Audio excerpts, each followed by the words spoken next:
Hello students, next हम discuss करेंगे exercise 9.6 के लिए क्वेश्चन नंबर सेकंड। क्या कह रहा है? If x is a normal distribution random variable with mean 12 and standard deviation is 3।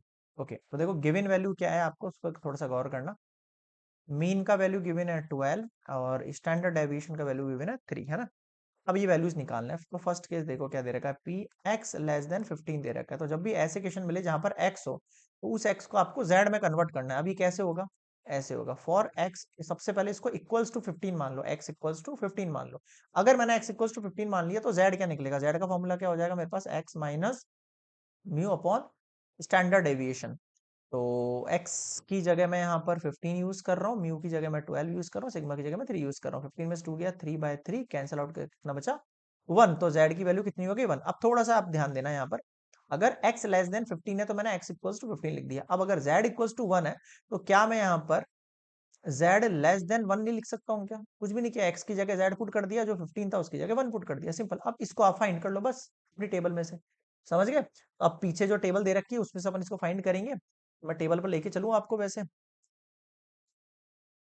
1 पे लेके चलना है आपको मुझे। टेबल कहाँ रह गई यार? ये आ गई, आ गई, आ गई।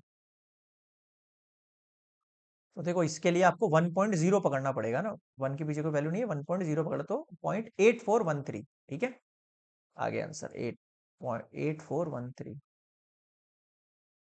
एक सेकेंड,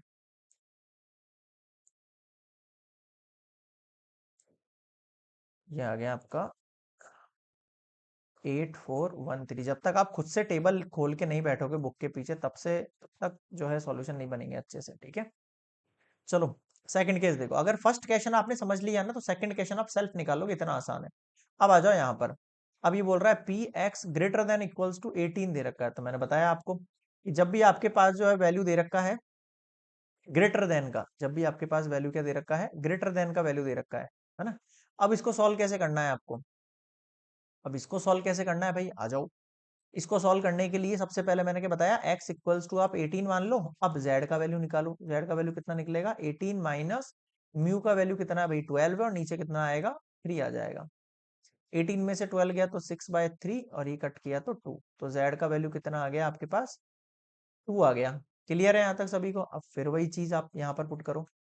x की जगह मैं z कंसीडर कर लूं, greater than equals to 2 consider कर लूं, बट मैंने आपको बताया ग्रेटर देन अगर वैल्यू है तो 1 में से माइनस करो उसको, ताकि वो लेस देन बन जाए, है ना। मैंने क्या कर दिया, इसको लेस देन कर दिया। अब आप 2 पर वैल्यू निकालो, इस पर निकालो, 2 पर वैल्यू निकालो। देखो 2 पर वैल्यू क्या बनेगी, चलते हैं अपन फिर से अपनी टेबल पर। 2.0 ये रही, 0.9772 पॉइंट।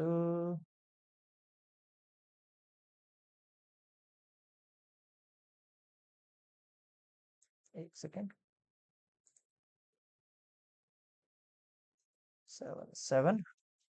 अब 1 में से माइनस करो, 0.9772 कैरी दिया 0.0, फिर 10 से कैरी दिया 972, फिर 10 से दिया 972, 10 में से 2 दिया 8।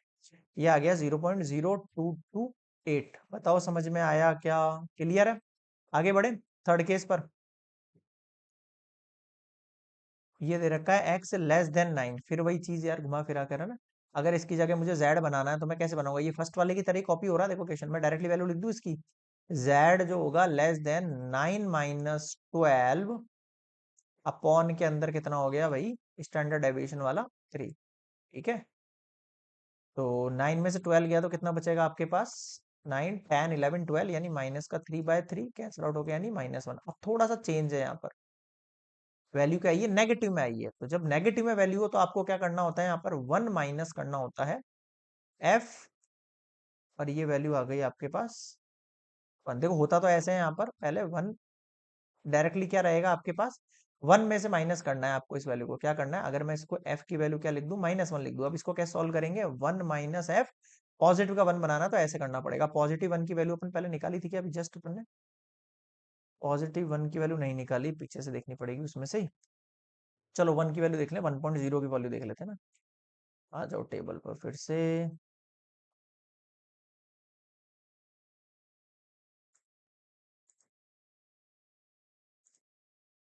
ये 8413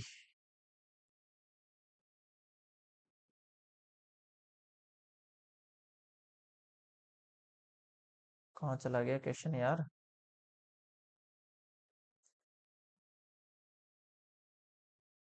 एक सेकंड यार। हाँ यहाँ है अपन। 8413 पर है अपन। अब इसमें से माइनस करो। 0.8413 करें तो 10 9 में से 8 गया 1, फिर 10 9 में से 4 गया 5, फिर 10 9 में से 1 गया 8, और 10 में से गया तो ये 7।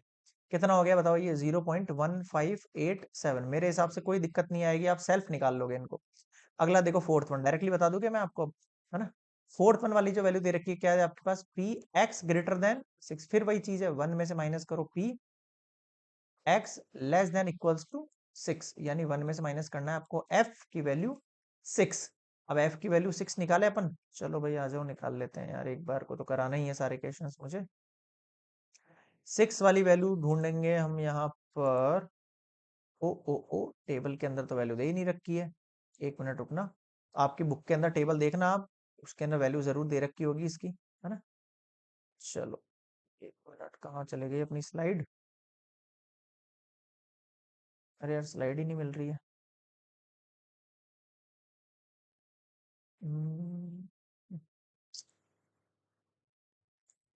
वेट अ मिनट, एक मिनट यार, ये सब गड़बड़ हो गया, शायद पॉज हो गया था। अब कहाँ से पॉज हुआ ये भी ध्यान नहीं है, मैंने सॉल्व कर दिए क्वेश्चंस तो यहाँ पर इतने सारे। चलो आ जाओ, ये एक बार देख लेना, मैंने सॉल्व कर रखा है यहाँ पर वैल्यू, है ना। चलो नेक्स्ट देखते हैं अपन फिफ्थ वाला केस। फिफ्थ वाले केस में दे रखा है P 12 less than x less then 21। अब इसमें क्या होगा, सेम कॉन्सेप्ट बता देता हूँ मैं आपको एक बार। पी, ये 12 दे रखा है तो यहाँ पर जेड कैसे निकलेगा मैंने बताया। 12 एक्स की वैल्यू है, माइनस म्यू की वैल्यू 12 और डिवाइड में 3। फिर जेड, फिर लेस देन 21 माइनस 12, 21 - 12 अपॉन में 3। तो देखो आप ये वैल्यू हो जाएगी 0। 21 में से 12 लेस करेंगे कितना होगा 8 और 1 9, 9/3 कितना हो गया 3 टाइम। इसको सेल्फ कैसे सॉल्व करेंगे, f3 माइनस f0। अब आप सेल्फ सॉल्व करना भाई इसको ना, f3 की वैल्यू निकालो, f0 की वैल्यू तो शायद 0.5 है अपने पास, हाँ मुझे याद है ये। f3 की वैल्यू आप निकालो, इनको सॉल्व करो, इसका फाइनली जो आंसर आएगा 0.4986 समथिंग शायद कुछ आंसर आएगा। एक बार इसको चेक कर लेना आप f3 की वैल्यू में से 0.5 को लेस करके, बताओ मुझे समझ में आ रहा है क्या। क्लियर है सभी को, तो जो वैल्यू रखना और माइनस करके देख लेना, अप्रोक्सीमेट ये वैल्यू आ जाएगी आपके पास। ओके, तो ये कंप्लीट होता है आपका क्वेश्चन नंबर 2। बीच में शायद गलती से पॉज हो गया था या फिर कुछ हो गया था, वीडियो रुक गया था और मैं आगे पढ़ाया जा रहा था, तो शायद आगे से वो चीज है ना आगे निकल गई है, तो आप उसको एक बार वापस से देख लेना, आगे पीछे करके कोई दिक्कत है तो मुझे कमेंट में बता देना। नेक्स्ट मिलेंगे क्वेश्चन नंबर 3 पर।